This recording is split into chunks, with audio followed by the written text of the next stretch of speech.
중국 베이징 대학 연구팀은 2024년 4월 18일에 중국의 대도시 절반이 가라앉고 있으며 많은 도시는 급속히 가라앉고 있다라는 논문을 네이처에 게재했는데요.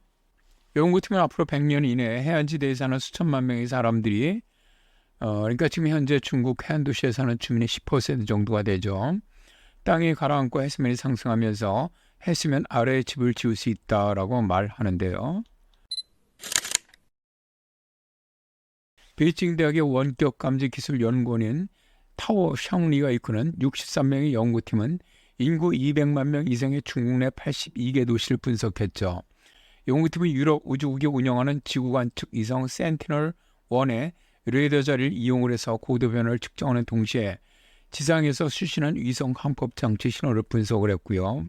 그리고 연구팀은 도시 기반함의 깊이, 지하수 고발, 건물의 무게, 운송 시스템 사용 및 지하 채굴과 같은 다양한 자연적 인적 요인을 치마와 연관시켜 연구를 했죠. 그랬더니 땅이 가라앉는 가장 큰 원인이 지하수 추출로 인한 지반 침하라는 사실을 밝혀냅니다. 그리고 중국에서 심각한 지반 침하에 직면한 도시들은 5개 지역에 집중되어 있으며 해안도시와 내륙도시를 모두 포함하고 있는 것으로 나타났습니다.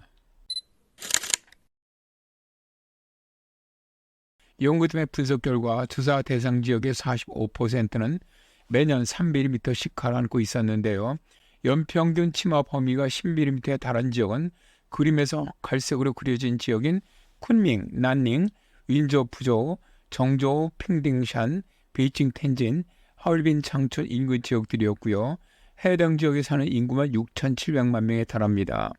그리고 이미 상하이는 1920년대 이후 3m 정도 가라앉았지요. 지도에 갈색으로 표시된 지역은 매년 중국의 16%에 해당하는 지역으로 빠르게 가라앉는 지역이고요. 중국 전체 면적이 약 45%에 달하는 훨씬 더 넓은 지역이 매년 3mm씩 가라앉는 보통 속도로 지금 현재 가라앉고 있다고 연구팀은 밝힙니다. 이렇게 지속적으로 땅이 가라앉을 경우 수십 년 안에 중국 해안지대의 4분의 1이 해수면 아래로 내려가면서 해안에 사는 수억 명의 사람들에게 심각한 위협을 가할 수 있다라고 말합니다.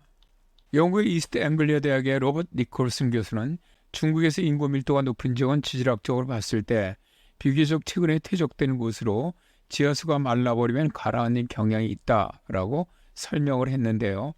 연구팀은 중국 한왕성 핑딩샨의 경우 해마다 109mm씩 가라앉고 있다면서 침하 원인이 탄광 개발 때문이라고 지적하기도 했습니다.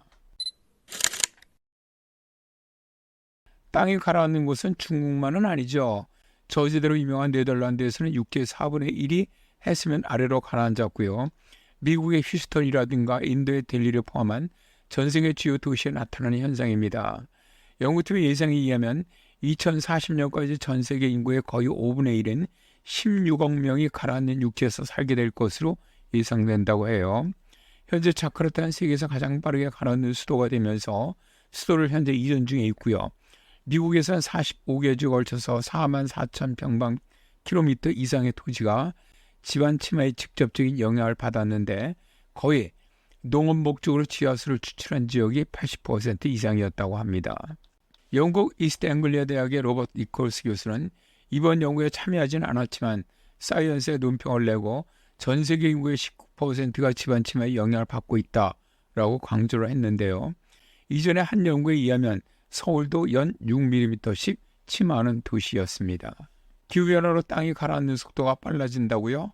현재 기후변화로 인해 해수면이 급속하게 상승하고 있는데요.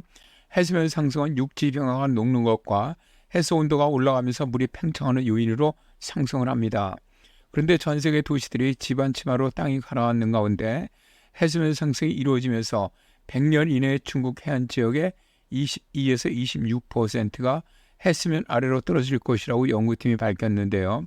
이러한 현상에 대해 로드 아일랜드 대학교 웨이맹 교수는 해수면 상승보다 육지가 더 빨리 가라앉고 있는 사실은 무서운 사실이다라고 말하면서 만일 도시들이 현재의 속도로 계속 가라앉는다면 해수면 모델에 의해 예측된 시간표보다 훨씬 더 빨리 홍수의 도전을 받게 될 것이라고 예측을 했지요. 그리고 기후변화는 비가 오는 것과 시기에 영향을 미치거나 비가 오지 않는 것과 같은 다른 방식으로 땅이 가라앉는 것을 악화시킬 수 있는데요. 가뭄이 심해지면 지하수가 과도하게 추출되면서 도시 지역의 지반 침하가 발생할 수 있고요. 비가 많이 내릴 경우 침수 피해가 더 커질 수 있습니다. 땅이 가라앉는 것에 대해서 어떻게 대응하나요? 이 연구 이전에도 다른 연구에서 20세기부터 급격한 도시화를 겪는 중국에서 도시의 45%가 매년 3mm 이상 가라앉고 있다는 연구 결과가 있었는데요. 당시 전문가들은 지하수 유출이 가장 큰 원인이라면서 상수도 개선 등으로 침식을 멈추지 않는다면 향후 해수면 상승과 맞물려 도심 내 홍수 피해가 예상된다고 경고했었죠. 그리고 이번 연구팀도 중국의 도시 지반 침하를 해결하는 열쇠는 지하수 추출을 장기적이고 지속적으로 통제하는 데 있다라고 주장합니다. 실제 땅이 가라앉는 속도가 빨랐던 일본의 도쿄는 1960년대에 매년 240mm씩 가라앉았는데요. 2000년대 초반에 지하수 펌핑을 제한하는 법안을 통과시킨 후에 연간 약 10mm로 가라앉는 속도를 늦췄지요. 그리고 1921년에서 1965년 사이에 무려 2.6m나 가라앉았던 중국 상하이는 1년에 환경규제를 시행한 후에 연간 침하율을 약 5mm로 줄이는 성과가 있었습니다. 그러니까 지하에 있는 대수층의 물을 뽑아 올려 사용하는 것을 제한만 해도 땅이 가라앉는 것을 상당 부분 막을 수 있다는 겁니다.